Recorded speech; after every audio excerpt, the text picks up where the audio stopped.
ಕ್ರೀಡಾಂಗಣ ಇರುವುದು ಕ್ರೀಡಾಪಟುಗಳಿಗೆ ವಿದ್ಯಾರ್ಥಿಗಳಿಗೆ ಆಟವಾಡಲು. ಆದರೆ ಬೆಂಗಳೂರಲ್ಲಿ ನಡೀತಿರೋದೇ ಬೇರೆ. ಸದ್ಯ ನಾವೀಗ ರಾಜಾಜಿನಗರದ ರಾಮ ಮಂದಿರ ಗ್ರೌಂಡ್ನಲ್ಲಿದ್ದೀವಿ.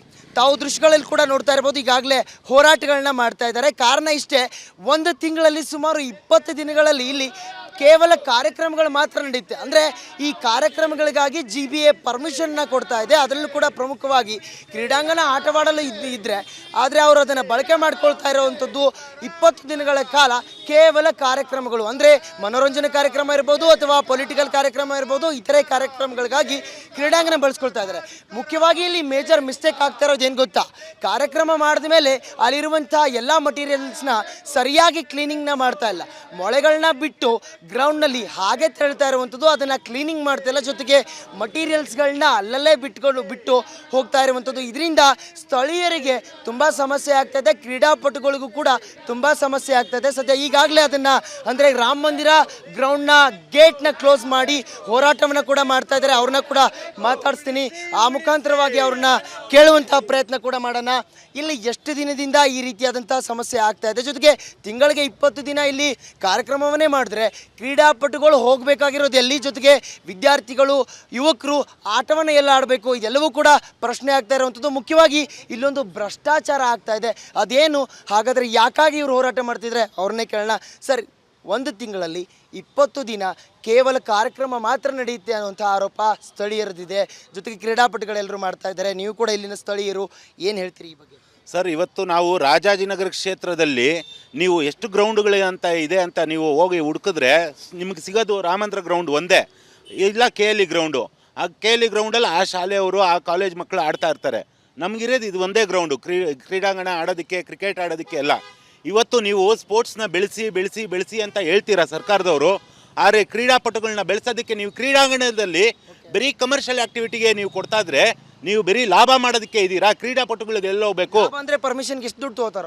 ಪರ್ಮಿಷನ್ಗೆ ಸುಮಾರು ಅವರು ಅವ್ರದ್ದೇ ಒಂದು ಅದರದೇ ಒಂದು ಸ್ಲ್ಯಾಬ್ಗಳಿದೆ ಸರ್. ಇವತ್ತು ಅವರು ಪರ್ಮಿಷನ್ಗೆ ಪರ್ಮಿಷನ್ ತಗೊಳ್ಬೇಕಂದ್ರೆ ಒಂದು 15,000-20,000 ರೂಪಾಯಿ ಅಲ್ಲಿ ಒಂದು ಗೌರ್ಮೆಂಟ್ ಕೊಡುವಂಥದ್ದು. ಗೌರ್ಮೆಂಟ್ ಫೀಸು ಕೇವಲ 5,000 ಅನ್ನುವಂಥ ಮಾಹಿತಿ ಇದೆ. ಇವರು ತೊಗೊಳ್ಳೋದು ಜಾಸ್ತಿ ಅನ್ನುವಂಥದ್ದು. ಅದು ಏನಾಗುತ್ತೆ ಅಂದರೆ ಇವರು 5,000 ರೂಪಾಯಿಗೆ ಪರ್ಮಿಷನ್ ಕೊಡಲ್ಲ. ನಾವೇನಂದರೆ ಅವ್ರಿಗೆ ಸಮಥಿಂಗ್ ಟೇಬಲ್ ಕೆಳಗಡೆನೂ ಕೊಡಬೇಕು. ಯಾಕಂದರೆ ಇವತ್ತಿನ ಸರ್ಕಾರ ಏನಾಗಿದೆ, ಇವತ್ತಿನ GBA ಸರ್ಕಾರದಲ್ಲಿ ಪ್ರತಿಯೊಬ್ಬರು ಲಂಚಕೋರರಾಗಿದ್ದಾರೆ, ಅಧಿಕಾರಿಗಳು ಲಂಚಕೋರರಾಗಿದ್ದಾರೆ. ಲಂಚ ಕೊಟ್ಟಿಲ್ಲ ಅಂದರೆ ಪರ್ಮಿಷನ್ ಸಿಗಲ್ಲ. ಹಂಗಾಗಿ ಲಂಚ ಕೊಟ್ರೇ ಕೆಲಸ ಆಗೋದು ಅಂತ ಪರ್ಮಿಷನ್ ಅವರು ಬೇಕಾಬಿಟ್ಟು ನೀವು ಪರ್ಮಿಷನ್ ಕೊಡ್ತೀರಾ. ಇಲ್ಲಿರೋರು ಯಾರಿಗೂ ಕೊಡ್ತಲ್ಲ ಸ್ವಾಮಿ, ಕೊಡ್ತಾ ಇರೋದು ಅವ್ನು ಶಾಂತಿನಗರದಲ್ಲಿಂದ ಎಲ್ಲೋ ಬಂದು ಇಲ್ಲಿ ಬಂದು ಅವ್ನು ಕಮರ್ಷಿಯಲ್ ಆ್ಯಕ್ಟಿವಿಟಿ ಅವ್ನು ಲಾಭ ಮಾಡೋದಕ್ಕೆ. ನಮ್ಮ ರಾಜಾಜಿನಗರ ಕ್ಷೇತ್ರದಲ್ಲೇ ಗ್ರೌಂಡ್ ಏನಕ್ಕೆ ಕೊಡ್ತೀರಾ ನೀವು? ಅವ್ರ ಕ್ಷೇತ್ರದಲ್ಲಿ ಗ್ರೌಂಡ್ಗಳಿಲ್ವಾ? ಅಲ್ಲಿ ಯಾವುದು ಗ್ರೌಂಡ್ಗಳಿಲ್ವಾ? ಅಲ್ಲಿ ಮಾಡಿರಿ ನೀವು ಕಾರ್ಯಕ್ರಮಗಳು. ಕ್ಯಾಮ್ರಾ ಪರ್ಸನ್ ರಾಘವೇಂದ್ರ ಜೊತೆ ಅರವಿಂದ್, ರಿಪಬ್ಲಿಕ್ ಕನ್ನಡ, ಬೆಂಗಳೂರು. ಕ್ರೀಡಾಂಗಣ ಇರುವುದು ಕ್ರೀಡಾಪಟುಗಳಿಗೆ ವಿದ್ಯಾರ್ಥಿಗಳಿಗೆ ಆಟವಾಡಲು. ಆದರೆ ಬೆಂಗಳೂರಲ್ಲಿ ನಡೀತಿರೋದೇ ಬೇರೆ. ಸದ್ಯ ನಾವೀಗ ರಾಜಾಜಿನಗರದ ರಾಮ ಮಂದಿರ ಗ್ರೌಂಡ್ನಲ್ಲಿದ್ದೀವಿ.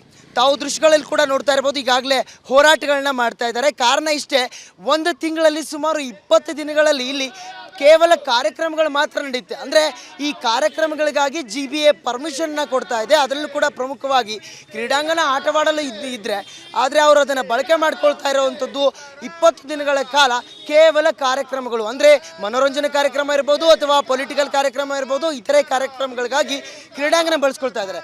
ಮುಖ್ಯವಾಗಿ ಇಲ್ಲಿ ಮೇಜರ್ ಮಿಸ್ಟೇಕ್ ಆಗ್ತಾ ಇರೋದು ಏನು ಗೊತ್ತಾ, ಕಾರ್ಯಕ್ರಮ ಮಾಡಿದ ಮೇಲೆ ಅಲ್ಲಿರುವಂಥ ಎಲ್ಲ ಮಟೀರಿಯಲ್ಸ್ನ ಸರಿಯಾಗಿ ಕ್ಲೀನಿಂಗ್ನ ಮಾಡ್ತಾ ಇಲ್ಲ.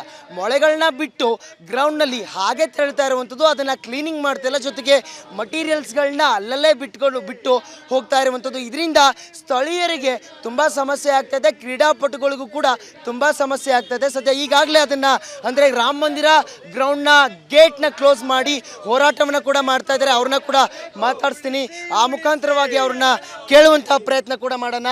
ಇಲ್ಲಿ ಎಷ್ಟು ದಿನದಿಂದ ಈ ರೀತಿಯಾದಂಥ ಸಮಸ್ಯೆ ಆಗ್ತಾ ಇದೆ, ಜೊತೆಗೆ ತಿಂಗಳಿಗೆ 20 ದಿನ ಇಲ್ಲಿ ಕಾರ್ಯಕ್ರಮವನ್ನೇ ಮಾಡಿದ್ರೆ ಕ್ರೀಡಾಪಟುಗಳು ಹೋಗಬೇಕಾಗಿರೋದು ಎಲ್ಲಿ, ಜೊತೆಗೆ ವಿದ್ಯಾರ್ಥಿಗಳು ಯುವಕರು ಆಟವನ್ನು ಎಲ್ಲ ಆಡಬೇಕು, ಇದೆಲ್ಲವೂ ಕೂಡ ಪ್ರಶ್ನೆ ಆಗ್ತಾ ಇರುವಂಥದ್ದು. ಮುಖ್ಯವಾಗಿ ಇಲ್ಲೊಂದು ಭ್ರಷ್ಟಾಚಾರ ಆಗ್ತಾ ಇದೆ.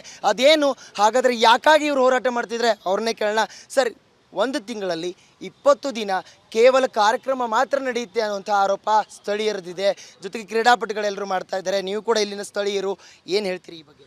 ಸರ್, ಇವತ್ತು ನಾವು ರಾಜಾಜಿನಗರ ಕ್ಷೇತ್ರದಲ್ಲಿ ನೀವು ಎಷ್ಟು ಗ್ರೌಂಡ್ಗಳು ಅಂತ ಇದೆ ಅಂತ ನೀವು ಹೋಗಿ ಹುಡುಕಿದ್ರೆ ನಿಮಗೆ ಸಿಗೋದು ರಾಮಂದ್ರ ಗ್ರೌಂಡ್ ಒಂದೇ, ಇಲ್ಲ KLE ಗ್ರೌಂಡು.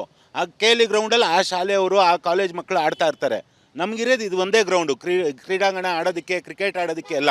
ಇವತ್ತು ನೀವು ಸ್ಪೋರ್ಟ್ಸ್ನ ಬೆಳೆಸಿ ಬೆಳೆಸಿ ಬೆಳೆಸಿ ಅಂತ ಹೇಳ್ತೀರಾ ಸರ್ಕಾರದವರು, ಆದರೆ ಕ್ರೀಡಾಪಟುಗಳನ್ನ ಬೆಳೆಸೋದಕ್ಕೆ ನೀವು ಕ್ರೀಡಾಂಗಣದಲ್ಲಿ ಬರೀ ಕಮರ್ಷಿಯಲ್ ಆ್ಯಕ್ಟಿವಿಟಿಗೆ ನೀವು ಕೊಡ್ತಾ ಇದ್ರೆ ನೀವು ಬರೀ ಲಾಭ ಮಾಡೋದಕ್ಕೆ ಇದ್ದೀರಾ. ಕ್ರೀಡಾಪಟುಗಳಿಗೆ ಎಲ್ಲ ಹೋಗ್ಬೇಕು. ಅಂದರೆ ಪರ್ಮಿಷನ್ಗೆ ಎಷ್ಟು ದುಡ್ಡು ತಗೋತಾರ ಅವರು? ಪರ್ಮಿಷನ್ಗೆ ಸುಮಾರು ಅವರು ಅವ್ರದ್ದೇ ಒಂದು ಅದರದ್ದೇ ಒಂದು ಸ್ಲ್ಯಾಬ್ಗಳಿದೆ ಸರ್. ಇವತ್ತು ಅವರು ಪರ್ಮಿಷನ್ಗೆ ಪರ್ಮಿಷನ್ ತಗೊಳ್ಬೇಕಂದ್ರೆ ಒಂದು 15,000-20,000 ರೂಪಾಯಿ ಅಲ್ಲಿ ಒಂದು ಸರ್ಕಾರಕ್ಕೆ ಕೊಡುವಂಥದ್ದು ಗೌರ್ಮೆಂಟ್ ಫೀಸು ಕೇವಲ 5,000 ಅನ್ನುವಂಥ ಮಾಹಿತಿ ಇದೆ. ಇವರು ತಗೊಳ್ಳೋದು ಜಾಸ್ತಿ ಅನ್ನುವಂಥದ್ದು. ಅದು ಏನಾಗುತ್ತೆ ಅಂದರೆ ಇವರು 5,000 ರೂಪಾಯಿಗೆ ಪರ್ಮಿಷನ್ ಕೊಡಲ್ಲ. ನಾವೇನಂದರೆ ಅವ್ರಿಗೆ ಸಮಥಿಂಗ್ ಟೇಬಲ್ ಕೆಳಗಡೆನೂ ಕೊಡಬೇಕು. ಯಾಕಂದರೆ ಇವತ್ತಿನ ಸರ್ಕಾರ ಏನಾಗಿದೆ, ಇವತ್ತಿನ GBA ಸರ್ಕಾರದಲ್ಲಿ ಪ್ರತಿಯೊಬ್ಬರು ಲಂಚಕೋರರಾಗಿದ್ದಾರೆ, ಅಧಿಕಾರಿಗಳು ಲಂಚಕೋರರಾಗಿದ್ದಾರೆ. ಲಂಚ ಕೊಟ್ಟಿಲ್ಲ ಅಂದರೆ ಪರ್ಮಿಷನ್ ಸಿಗಲ್ಲ. ಹಂಗಾಗಿ ಲಂಚ ಕೊಟ್ರೇ ಕೆಲಸ ಆಗೋದು ಅಂತ ಪರ್ಮಿಷನ್ ಅವರು ಬೇಕಾಬಿಟ್ಟು ನೀವು ಪರ್ಮಿಷನ್ ಕೊಡ್ತೀರಾ. ಇಲ್ಲಿರೋರು ಯಾರಿಗೂ ಕೊಡ್ತಲ್ಲ ಸ್ವಾಮಿ. ಕೊಡ್ತಾ ಇರೋದು ಅವ್ನು ಶಾಂತಿನಗರದಲ್ಲಿಂದ ಎಲ್ಲೋ ಇಲ್ಲಿ ಬಂದು ಅವ್ನು ಕಮರ್ಷಿಯಲ್ ಆ್ಯಕ್ಟಿವಿಟಿ ಅವ್ನು ಲಾಭ ಮಾಡೋದಕ್ಕೆ. ನಮ್ಮ ರಾಜಾಜಿನಗರ ಕ್ಷೇತ್ರದಲ್ಲೇ ಗ್ರೌಂಡ್ ಏನಕ್ಕೆ ಕೊಡ್ತೀರಾ ನೀವು? ಅವ್ರ ಕ್ಷೇತ್ರದಲ್ಲಿ ಗ್ರೌಂಡ್ಗಳಿಲ್ವಾ? ಅಲ್ಲಿ ಯಾವುದು ಗ್ರೌಂಡ್ಗಳಿಲ್ವಾ? ಅಲ್ಲಿ ಮಾಡಿರಿ ನೀವು ಕಾರ್ಯಕ್ರಮಗಳು. ಕ್ಯಾಮ್ರಾ ಪರ್ಸನ್ ರಾಘವೇಂದ್ರ ಜೊತೆ ಅರವಿಂದ್, ರಿಪಬ್ಲಿಕ್ ಕನ್ನಡ, ಬೆಂಗಳೂರು. ಕ್ರೀಡಾಂಗಣ ಇರುವುದು ಕ್ರೀಡಾಪಟುಗಳಿಗೆ, ವಿದ್ಯಾರ್ಥಿಗಳಿಗೆ ಆಟವಾಡಲು. ಆದರೆ ಬೆಂಗಳೂರಲ್ಲಿ ನಡೀತಿರೋದೇ ಬೇರೆ. ಸದ್ಯ ನಾವೀಗ ರಾಜಾಜಿನಗರದ ರಾಮ ಮಂದಿರ ಗ್ರೌಂಡ್ನಲ್ಲಿದ್ದೀವಿ. ತಾವು ದೃಶ್ಯಗಳಲ್ಲಿ ಕೂಡ ನೋಡ್ತಾ ಇರ್ಬೋದು, ಈಗಾಗಲೇ ಹೋರಾಟಗಳನ್ನ ಮಾಡ್ತಾ ಇದ್ದಾರೆ. ಕಾರಣ ಇಷ್ಟೇ, ಒಂದು ತಿಂಗಳಲ್ಲಿ ಸುಮಾರು 20 ದಿನಗಳಲ್ಲಿ ಇಲ್ಲಿ ಕೇವಲ ಕಾರ್ಯಕ್ರಮಗಳು ಮಾತ್ರ ನಡೆಯುತ್ತೆ. ಅಂದರೆ ಈ ಕಾರ್ಯಕ್ರಮಗಳಿಗಾಗಿ GBA ಪರ್ಮಿಷನ್ನ ಕೊಡ್ತಾ ಇದೆ. ಅದರಲ್ಲೂ ಕೂಡ ಪ್ರಮುಖವಾಗಿ ಕ್ರೀಡಾಂಗಣ ಆಟವಾಡಲು ಇದ್ದರೆ, ಆದರೆ ಅವರು ಅದನ್ನು ಬಳಕೆ ಮಾಡ್ಕೊಳ್ತಾ ಇರೋವಂಥದ್ದು 20 ದಿನಗಳ ಕಾಲ ಕೇವಲ ಕಾರ್ಯಕ್ರಮಗಳು. ಅಂದರೆ ಮನೋರಂಜನೆ ಕಾರ್ಯಕ್ರಮ ಇರ್ಬೋದು ಅಥವಾ ಪೊಲಿಟಿಕಲ್ ಕಾರ್ಯಕ್ರಮ ಇರ್ಬೋದು, ಇತರೆ ಕಾರ್ಯಕ್ರಮಗಳಿಗಾಗಿ ಕ್ರೀಡಾಂಗಣ ಬಳಸ್ಕೊಳ್ತಾ ಇದ್ದಾರೆ. ಮುಖ್ಯವಾಗಿ ಇಲ್ಲಿ ಮೇಜರ್ ಮಿಸ್ಟೇಕ್ ಆಗ್ತಾ ಇರೋದು ಏನು ಗೊತ್ತಾ? ಕಾರ್ಯಕ್ರಮ ಮಾಡಿದ ಮೇಲೆ ಅಲ್ಲಿರುವಂಥ ಎಲ್ಲ ಮಟೀರಿಯಲ್ಸ್ನ ಸರಿಯಾಗಿ ಕ್ಲೀನಿಂಗ್ನ ಮಾಡ್ತಾ ಇಲ್ಲ. ಮೊಳೆಗಳನ್ನ ಬಿಟ್ಟು ಗ್ರೌಂಡ್ನಲ್ಲಿ ಹಾಗೆ ತೆರಳ್ತಾ ಇರುವಂಥದ್ದು, ಅದನ್ನು ಕ್ಲೀನಿಂಗ್ ಮಾಡ್ತಾ ಇಲ್ಲ. ಜೊತೆಗೆ ಮಟೀರಿಯಲ್ಸ್ಗಳನ್ನ ಅಲ್ಲಲ್ಲೇ ಬಿಟ್ಟು ಹೋಗ್ತಾ ಇರುವಂಥದ್ದು. ಇದರಿಂದ ಸ್ಥಳೀಯರಿಗೆ ತುಂಬ ಸಮಸ್ಯೆ ಆಗ್ತಾಯಿದೆ, ಕ್ರೀಡಾಪಟುಗಳಿಗೂ ಕೂಡ ತುಂಬ ಸಮಸ್ಯೆ ಆಗ್ತಾಯಿದೆ. ಸದ್ಯ ಈಗಾಗಲೇ ಅದನ್ನು ಅಂದರೆ ರಾಮ ಮಂದಿರ ಗ್ರೌಂಡ್ನ ಗೇಟ್ನ ಕ್ಲೋಸ್ ಮಾಡಿ ಹೋರಾಟವನ್ನು ಕೂಡ ಮಾಡ್ತಾ ಇದ್ದಾರೆ. ಅವ್ರನ್ನ ಕೂಡ ಮಾತಾಡಿಸ್ತೀನಿ, ಆ ಮುಖಾಂತರವಾಗಿ ಅವ್ರನ್ನ ಕೇಳುವಂಥ ಪ್ರಯತ್ನ ಕೂಡ ಮಾಡೋಣ. ಇಲ್ಲಿ ಎಷ್ಟು ದಿನದಿಂದ ಈ ರೀತಿಯಾದಂಥ ಸಮಸ್ಯೆ ಆಗ್ತಾ ಇದೆ? ಜೊತೆಗೆ ತಿಂಗಳಿಗೆ 20 ದಿನ ಇಲ್ಲಿ ಕಾರ್ಯಕ್ರಮವನ್ನೇ ಮಾಡಿದ್ರೆ ಕ್ರೀಡಾಪಟುಗಳು ಹೋಗಬೇಕಾಗಿರೋದು ಎಲ್ಲಿ? ಜೊತೆಗೆ ವಿದ್ಯಾರ್ಥಿಗಳು, ಯುವಕರು ಆಟವನ್ನು ಎಲ್ಲ ಆಡಬೇಕು? ಇದೆಲ್ಲವೂ ಕೂಡ ಪ್ರಶ್ನೆ ಆಗ್ತಾ ಇರುವಂಥದ್ದು. ಮುಖ್ಯವಾಗಿ ಇಲ್ಲೊಂದು ಭ್ರಷ್ಟಾಚಾರ ಆಗ್ತಾ ಇದೆ. ಅದೇನು ಹಾಗಾದರೆ ಯಾಕಾಗಿ ಇವರು ಹೋರಾಟ ಮಾಡ್ತಿದ್ರೆ ಅವ್ರನ್ನೇ ಕೇಳೋಣ. ಸರ್, ಒಂದು ತಿಂಗಳಲ್ಲಿ 20 ದಿನ ಕೇವಲ ಕಾರ್ಯಕ್ರಮ ಮಾತ್ರ ನಡೆಯುತ್ತೆ ಅನ್ನುವಂಥ ಆರೋಪ ಸ್ಥಳೀಯರದಿದೆ. ಜೊತೆಗೆ ಕ್ರೀಡಾಪಟುಗಳೆಲ್ಲರೂ ಮಾಡ್ತಾ ಇದ್ದಾರೆ. ನೀವು ಕೂಡ ಇಲ್ಲಿನ ಸ್ಥಳೀಯರು, ಏನು ಹೇಳ್ತೀರಿ ಈ ಬಗ್ಗೆ? ಸರ್, ಇವತ್ತು ನಾವು ರಾಜಾಜಿನಗರ ಕ್ಷೇತ್ರದಲ್ಲಿ ನೀವು ಎಷ್ಟು ಗ್ರೌಂಡ್ಗಳು ಅಂತ ಇದೆ ಅಂತ ನೀವು ಹೋಗಿ ಹುಡುಕಿದ್ರೆ ನಿಮಗೆ ಸಿಗೋದು ರಾಮಂದ್ರ ಗ್ರೌಂಡ್ ಒಂದೇ, ಇಲ್ಲ KLE ಗ್ರೌಂಡು. ಆ KLE ಗ್ರೌಂಡಲ್ಲಿ ಆ ಶಾಲೆಯವರು ಆ ಕಾಲೇಜ್ ಮಕ್ಕಳು ಆಡ್ತಾ ಇರ್ತಾರೆ. ನಮಗಿರೋದು ಇದು ಒಂದೇ ಗ್ರೌಂಡು, ಕ್ರೀಡಾಂಗಣ ಆಡೋದಕ್ಕೆ, ಕ್ರಿಕೆಟ್ ಆಡೋದಕ್ಕೆ ಎಲ್ಲ.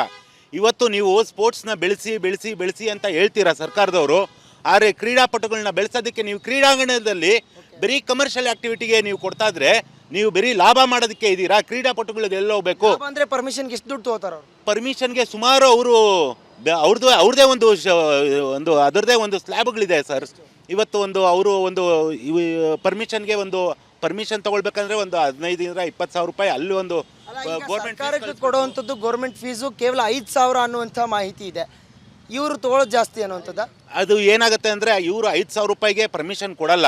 ನಾವೇನಂದರೆ ಅವ್ರಿಗೆ ಸಮಥಿಂಗ್ ಟೇಬಲ್ ಕೆಳಗಡೆನೂ ಕೊಡಬೇಕು. ಯಾಕಂದರೆ ಇವತ್ತಿನ ಸರ್ಕಾರ ಏನಾಗಿದೆ, ಇವತ್ತಿನ GBA ಸರ್ಕಾರದಲ್ಲಿ ಪ್ರತಿಯೊಬ್ಬರು ಲಂಚಕೋರರಾಗಿದ್ದಾರೆ, ಅಧಿಕಾರಿಗಳು ಲಂಚಕೋರರಾಗಿದ್ದಾರೆ. ಲಂಚ ಕೊಟ್ಟಿಲ್ಲ ಅಂದರೆ ಪರ್ಮಿಷನ್ ಸಿಗಲ್ಲ. ಹಂಗಾಗಿ ಲಂಚ ಕೊಟ್ರೇ ಕೆಲಸ ಆಗೋದು ಅಂತ ಪರ್ಮಿಷನ್ ಅವರು ಬೇಕಾಬಿಟ್ಟು ನೀವು ಪರ್ಮಿಷನ್ ಕೊಡ್ತೀರಾ. ಇಲ್ಲಿರೋರು ಯಾರಿಗೂ ಕೊಡ್ತಲ್ಲ ಸ್ವಾಮಿ. ಕೊಡ್ತಾ ಇರೋದು ಅವ್ನು ಶಾಂತಿನಗರದಲ್ಲಿಂದ ಎಲ್ಲೋ ಇಲ್ಲಿ ಬಂದು ಅವ್ನು ಕಮರ್ಷಿಯಲ್ ಆ್ಯಕ್ಟಿವಿಟಿ ಅವ್ನು ಲಾಭ ಮಾಡೋದಕ್ಕೆ. ನಮ್ಮ ರಾಜಾಜಿನಗರ ಕ್ಷೇತ್ರದಲ್ಲೇ ಗ್ರೌಂಡ್ ಏನಕ್ಕೆ ಕೊಡ್ತೀರಾ ನೀವು? ಅವ್ರ ಕ್ಷೇತ್ರದಲ್ಲಿ ಗ್ರೌಂಡ್ಗಳಿಲ್ವಾ? ಅಲ್ಲಿ ಯಾವುದು ಗ್ರೌಂಡ್ಗಳಿಲ್ವಾ? ಅಲ್ಲಿ ಮಾಡಿರಿ ನೀವು ಕಾರ್ಯಕ್ರಮಗಳು. ಕ್ಯಾಮ್ರಾ ಪರ್ಸನ್ ರಾಘವೇಂದ್ರ ಜೊತೆ ಅರವಿಂದ್, ರಿಪಬ್ಲಿಕ್ ಕನ್ನಡ, ಬೆಂಗಳೂರು.